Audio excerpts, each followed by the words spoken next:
Alléluia. C'est ton Dieu qui est là. C'est le Seigneur qui t'a invité. Tu n'es pas venu pour moi. Non. Moi, je ne suis rien. Je peux laisser les micros, je dors. Ma mission est terminée. Mais c'est lui qui vit dans l'éternité. Les rois des rois, le maître. Si tu sais ce qu'il a fait dans ta vie, ce qu'il a promis de faire encore dans ta vie, tu ne peux pas l'acclamer comme un civilisé. Tu ne peux pas l'acclamer comme quelqu'un qui se réserve. Je te contre pour ceux-là qui ont dit que non, je suis venu pour la première fois. Non, c'est pour la deuxième fois. Pour la première fois, c'était dans l'éternité. Dans la pensée, dans son omniscience, on était ensemble. Et dans ce monde, on est venu encore, on s'est vu. Donc tu es ma soeur, tu es mon frère. Je crois ce que Dieu a fait de toi. Et nous allons rendre gloire au Seigneur. Tu sais, si tu sais comment acclamer, tu sais, c'est lui qui est capable de bénéficier des potentialités, des grandes choses de la part de Dieu. C'est celui qui sait l'adorer. C'est lui qui sait le louer. Oublie-toi, vois la grandeur du Seigneur, tu l'élèves, tu l'acclames et tu bouges son trône. Et le Seigneur va dire aux anges, restez calmes puisque je vois quelqu'un qui est là. Le miracle ne vient pas pour tout le monde. Tu sais, la femme qui avait touché le port des vêtements de Jésus, tu sais qu'il était seul. Il y avait plusieurs femmes ces jours-là. Mais la manière de toucher, c'est différent. Amen. Alléluia. Amen. Dans son palais, tous s'écrient. Dans son palais, tous s'écrient. Dans son palais, tous s'écrient. Acclamons très fort pour Jésus. Yoshua Mashiach, le Seigneur de gloire. C'est lui qui vit dans l'éternité. L'homme de Galilée ne sera pas Dieu. C'est lui le ressuscité du troisième jour. C'est Jésus-Christ. C'est lui qui transforme, c'est lui qui change. L'auteur de notre vie, l'artisan de notre destinée, le garant de notre futur, c'est Jésus-Christ. Il est Seigneur. Pendant que tu l'acclames, tu bouges ton trône, il vient, il te touche. La maladie fuit quand tu l'acclames. Les problèmes te quittent. Oui, que Jésus-Christ est Seigneur.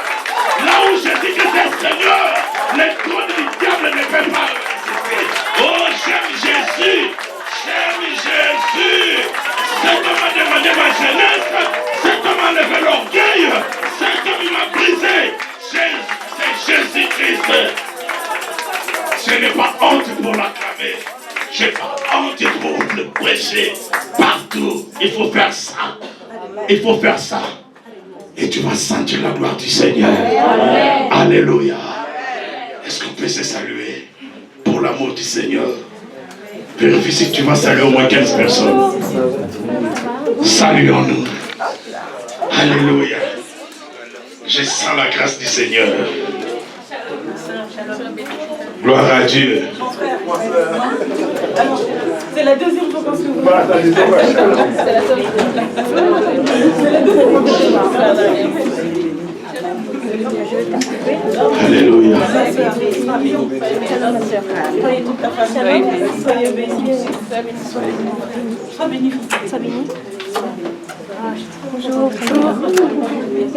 C'est ça l'amour dans la maison du Seigneur. Pendant que l'ennemi s'agite pour déranger les nations, pour faire taire les enfants de Dieu, pour créer des paniques, nous élevons les rois. Nous nous saluons, puisque nous sommes les enfants. Dieu m'aime, Père. Tu es mon frère, tu es ma soeur, tu es vraiment cher devant le Seigneur. Tu sais dans quel prix tu as été racheté. Ta famille ne connaît pas ta valeur. Tes amis non plus. L'entreprise que tu travailles ne maîtrise pas ta valeur. Mais tu as du prix devant le Seigneur. Ah, ça c'est trop bien. Je vois ça, c'est la famille céleste. Ça c'est les enfants de Dieu. Ça c'est trop bien. Oh mon frère aimé, que Dieu te bénisse. Je bénis frère Yves. Je bénis ma soeur Janine. Je bénis tout le monde et les enfants de Dieu. Soyez bénis au nom de Jésus-Christ. Moi aussi je vous aime au nom de Jésus-Christ. Et je répète encore, je vous aime au nom de Jésus-Christ. Et je vous aime tant que vous êtes là. L'amour sans condition. Le monde doit s'aimer avec des conditions. Les jours que moi tu vas faire quelque chose, le monde peut changer aussi la position. Amen. Amen. Gloire à Dieu. Je vois aussi l'apôtre qui arrive là. Et aujourd'hui, nous sommes visités par les serviteurs de Dieu. Amen. Amen. Ça, c'est une bonne chose. Amen. Amen. Et encore une équipe qui était les dimanches. On ne les voit pas aujourd'hui. On ne sait pas s'il a plu. Amen. Amen. Que Dieu soit glorifié. On acclame pour le nom de Dieu. Que Dieu soit glorifié. Amen. On dit toujours la maison qui reçoit, c'est celle qui est bénie. Amen. Nous recevons un ange qui est venu devant toi. C'est l'ange qui vient d'entrer. Amen. Et je sais que notre Dieu va nous visiter encore. Alléluia. Car la Bible déclare, il envoya sa parole.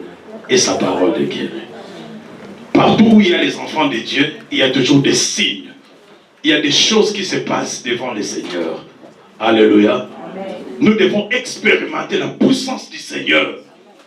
L'Église doit rentrer dans l'idée du Seigneur. Dans l'Église primitive. C'est ça l'Église que nous, les seigneurs, quand ils travaillaient, collaboraient. Dans l'Église primitive, on ne venait pas pour se consoler. On ne venait pas pour retourner avec les fardeaux. On a vu des croissances, des miracles qui s'opéraient. Puisqu'ils étaient en connexion avec le Seigneur lui-même. L'Église n'a jamais connu l'échec. Les gens qui viennent malades, ils sont malades. Ils viennent avec des liens, ils retournent là-bas. Non. On doit laisser la place au Saint-Esprit d'agir. J'ai toujours dit, Jésus a dit ceci. L'heure vient et elle est déjà venue. Où les vrais adorateurs adoreront le Père en esprit et en vérité.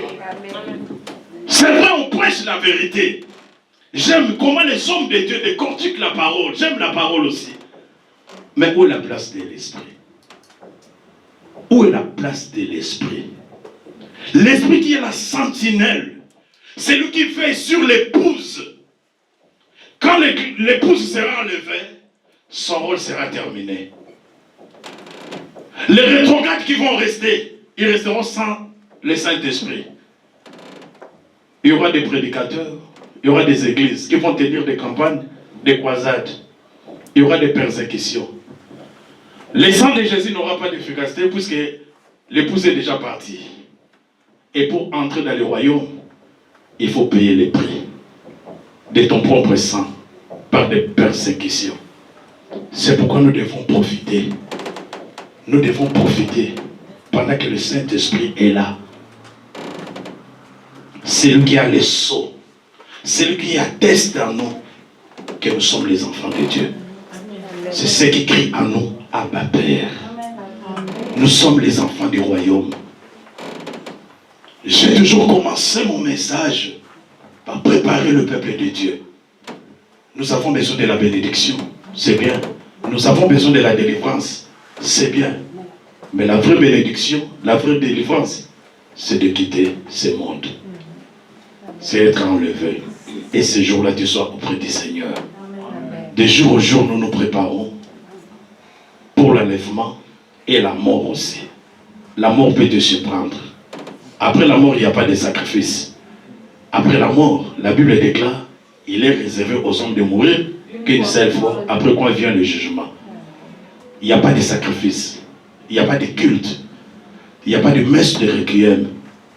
C'est pendant que nous sommes en vie que nous devons nous décider où est-ce que tu vas passer ton éternité. Les signes sont là. Il y a des guerres un peu partout, même chez moi. Au Congo, il y a la guerre. Il y a des gens qui meurent, des innocents, des enfants. Je pleure quand je vois des images. Mais la Bible déclare, il faut que ces choses arrivent. Mais ce n'est pas encore la fin. Il y aura des tremblements de terre. Les nations vont s'élever. Il y aura des conflits diplomatiques. Mais il faut que ces choses arrivent. Mais quand la bonne nouvelle sera prêchée partout, c'est alors la fin viendra.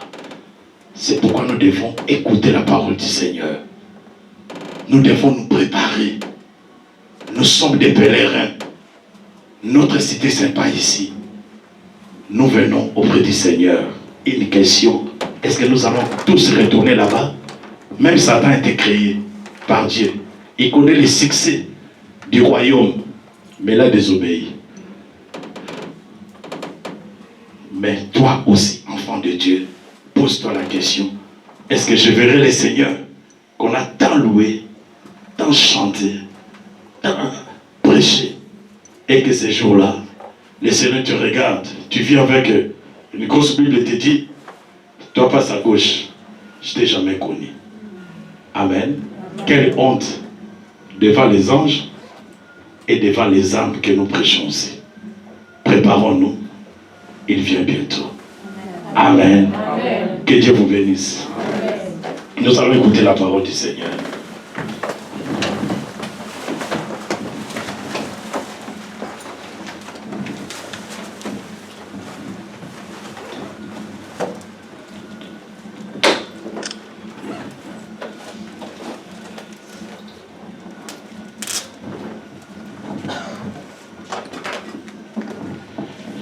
Nous sommes dans Luc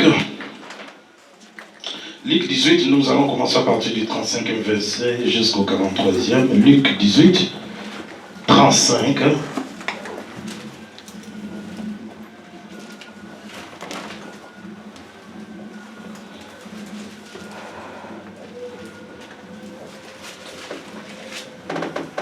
Je sais que tu connais très bien ces textes. Et tu connais aussi cet homme. Il n'est pas étranger dans la lecture rituelle, j'ai écouté. Mais lisons quand même. Comme Jésus approchait de Jéricho, un aveugle était assis au bord du chemin et mendiait. Entendant la foule passer, il demanda ce que c'était. On lui dit, c'est Jésus de Nazareth qui passe. Et il cria, Jésus, fils de David, aie pitié de moi. Ceux qui marchaient devant le reprenaient pour le faire taire. Mais il criait beaucoup plus fort. Fils de David, aie pitié de moi. Jésus s'étant arrêté, ordonnant qu'on le lui amène. Et quand il se fit approcher, il lui demanda, que veux-tu que je te fasse? Voilà notre thème, voilà la question que le Seigneur te pose encore aujourd'hui. Il lui répondit, Seigneur, que je recouvre la vie. Et Jésus lui dit, recouvre la vie, ta foi t'a sauvé. À l'instant, il recouvra la vie et suivit Jésus. En glorifiant Dieu, tout le peuple, voyant cela, loua Dieu. Amen. Amen. Amen. Que Dieu soit glorifié. Amen. Aujourd'hui, il a plu au Seigneur de nous présenter une histoire. C'est une réalité. Cet homme avait bien vécu sur la terre. Cet homme qui a expérimenté. C'est celui qui est l'auteur qu'on nous parle aujourd'hui. Mais il y a une leçon. Il y a une révélation sur sa vie. Bartimée a marqué son temps. Bartimée mort. Il est parti. Bartimée n'est pas là. Maintenant, c'est toi et moi que nous devons comprendre ce que le Saint-Esprit veut nous communiquer. On nous parle d'un homme qui avait l'handicap. Cet homme qui ne voyait pas. Cet homme était aveugle. On ne sait pas quand est-ce qu'on l'avait déclaré. Il est aveugle. Il est devenu par quelle cause? Professionnel. Par la malédiction. Le mauvais sort. Il y a toujours quelque chose. Alléluia. Amen. Tous les malheurs ont toujours un début. Alléluia. Cet homme était connu dans cette ville qu'il était aveugle. Il ne pouvait pas voir. On ne sait pas s'il était marié. Il ne connaissait même pas le visage de sa femme. Il avait aussi ses frères. Il pouvait les identifier. Puisque les gens qui ont cet handicap, ils développent des facultés. Vous pouvez comprendre que non, telle personne est passée. À travers l'odeur, la voix, il peut bien identifier. La Bible déclare, un jour, on avait placé cet homme à bord du chemin. Lui qui était aveugle, qui l'ont placé là-bas pour expérimenter ce qu'il a vécu.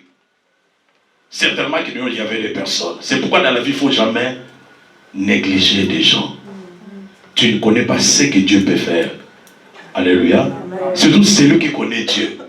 Celui qui sert Dieu. Ne le néglige pas. Tu te moques de son présent, mais tu auras peur de son futur. Parce que Dieu a toujours un plan. S'il ne se manifeste pas encore, cela ne veut pas dire qu'il a oublié. Il y a certains problèmes dans la vie que Dieu a réservés comme des échantillons que lui-même il va s'occuper. Alléluia. Il y a des cas que les médecins ne peuvent jamais traiter. Personne ne peut donner la solution. C'est Dieu lui-même qui connaît. Amen. Tel était le cas de Bartimée. Toute la famille connaissait que nous voilà, c'est un aveugle. Les amis et connaissances. Cet homme était inutile. Il était là. Il faisait quelle activité? Il mendiait. Il faisait la manche. Il était limité. Il ne pouvait pas travailler. Il ne pouvait pas mener quand même une vie en autonomie. Il était obligé chaque fois que non, les gens le guident. Alléluia. C'est comme aujourd'hui, il y a pas mal de chrétiens qui sont des mendiants auprès du Seigneur. Ils se présentent seulement devant le Seigneur quand il a besoin. Seigneur donne, Seigneur donne. Il faut se poser des fois des questions. Nous demandons beaucoup plus à notre Seigneur. Mais qu'est-ce que nous lui donnons? Qu'est-ce que nous faisons pour Dieu? Et on n'a même pas le temps pour remercier Dieu de ce qu'il a déjà fait dans notre vie. On ne peut pas faire quand même un culte de mendiants. Les gens qui viennent seulement pour demander.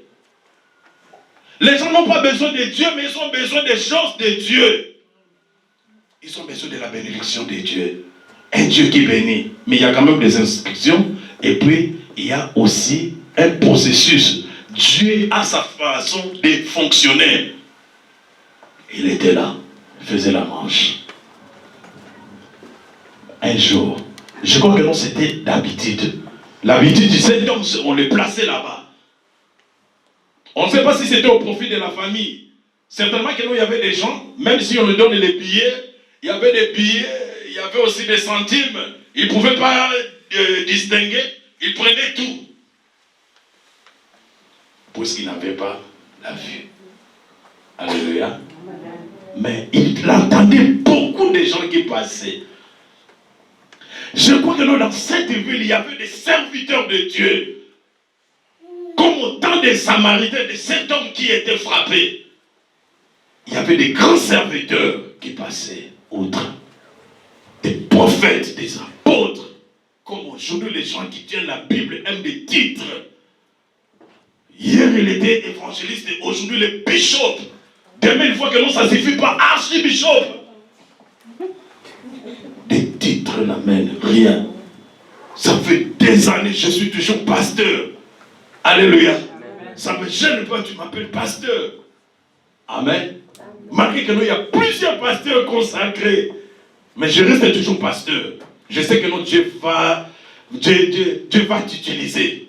Mais reste toujours humble. Reste tel que toi tu es là. Alléluia. Cet homme était toujours là. Il y avait des gens qui l'accompagnaient. Mais personne ne peut satisfaire à son besoin.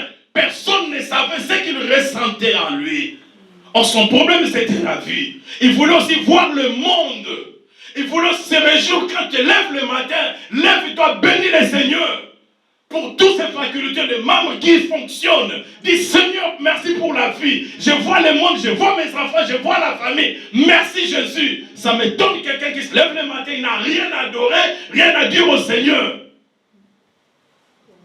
Et souffre. Je connais un médecin qui avait dit, Même si quelqu'un peut me prêter ses 2 euros pour que je regarde que, oh, il paraît que ma femme est la plus belle. Je ne l'ai jamais vue. Ça faisait très mal.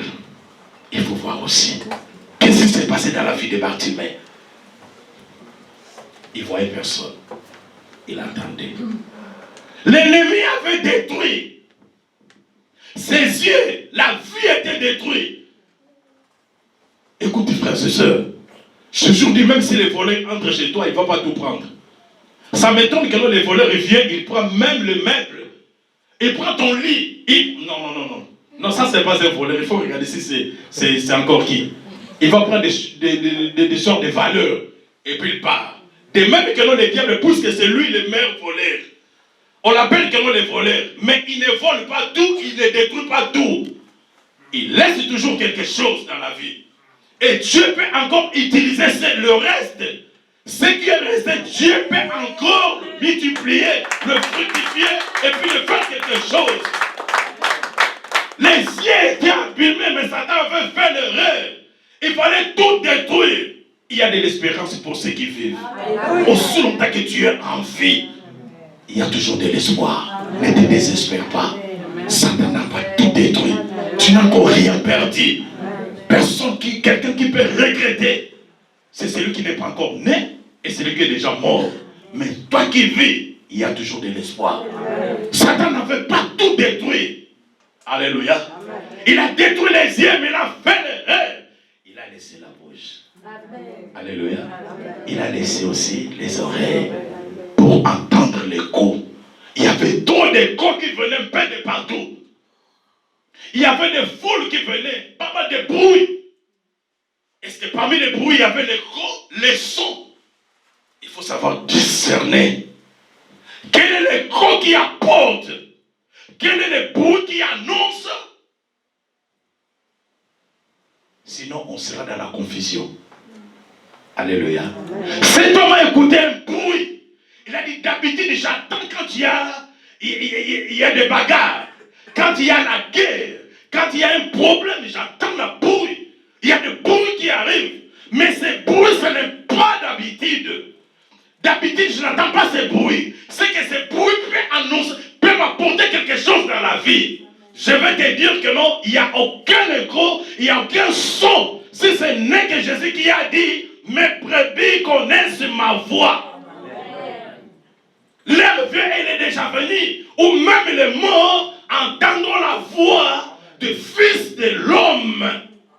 Si les morts pouvaient entendre ces sons, à combien plus votre raison, toi? L'église, il doit entendre les sons. Ça, c'est le moment. Même les hommes de Dieu doivent prêcher la parole du Seigneur. La Bible dit, quel est ce serviteur prudent qui donnera la nourriture au temps convenable? Ça, c'est le temps de préparer l'église pour l'enlèvement. C'est le temps de préparer l'épouse à la rencontre de l'époux dans les airs. Alléluia. Bartimée a écouté. Il a dit non. Ça, c'est une opportunité. Frères et sœurs, Dieu utilise des opportunités pour nous bénir, pour nous délivrer, mais c'est nous qui restons toujours dans la distraction. Alléluia. Amen. Si tu attends que l'eau s'agite, jette-toi. Il y a le miracle. Ne reste pas à côté de la bénédiction. Cet homme a saisi l'opportunité. Vous savez que notre Dieu nous a déjà visités de plusieurs façons que toi tu ne sais pas. Dans les songes, dans ton rêve, dans des problèmes, par la mort, par la maladie. Dieu t'appelle, t'interpelle, que non, c'est le temps de s'élever. Mais toi tu ne sais pas comment on avait prêché ce jour-là sur les songes. Le mystère et la révélation des songes. Alléluia.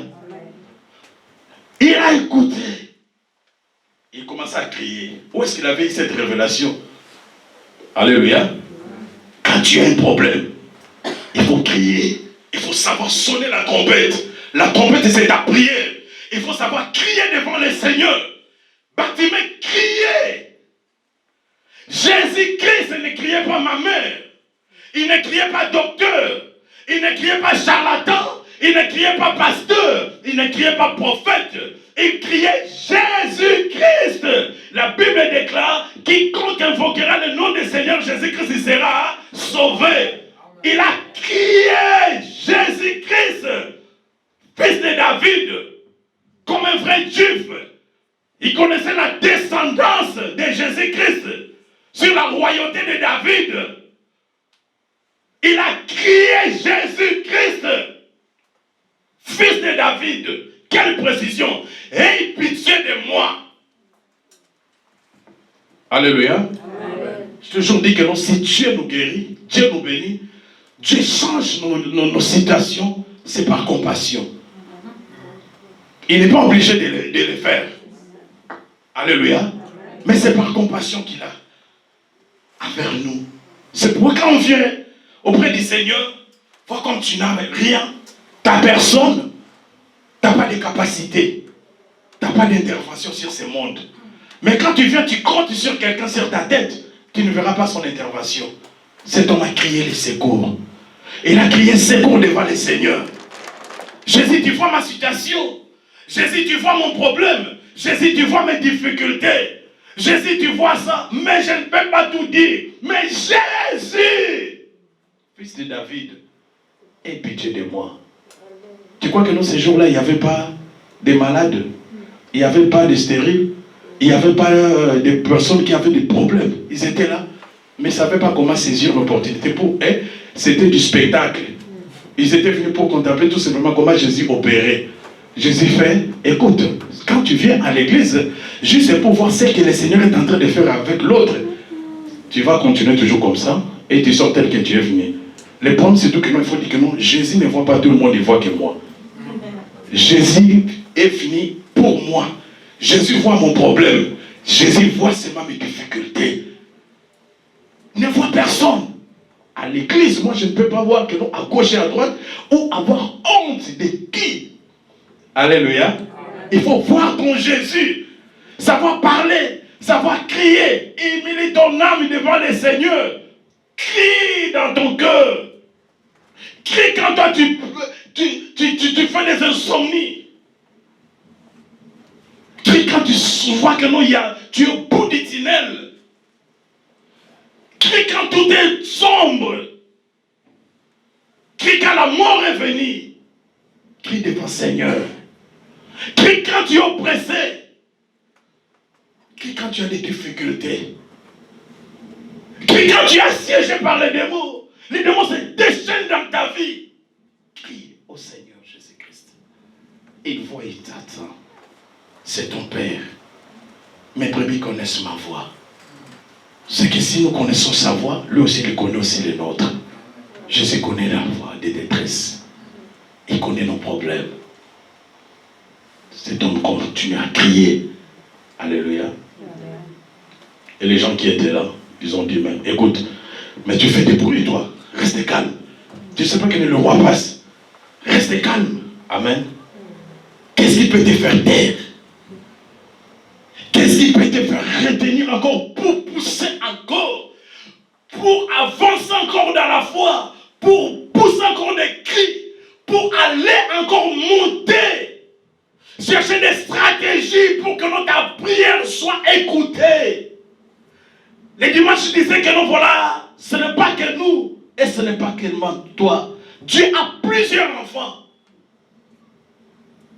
qu'il a besoin aussi d'exaucer et de répondre. Le royaume, c'est pour les violents. Amen. Ne dis pas que non, moi je ne prie pas parce que... Non, la manière qu'il prie, non, moi je ne prie pas comme ça. Écoutez, mais c'est civilisé, madame. Restez calme. Restez calme.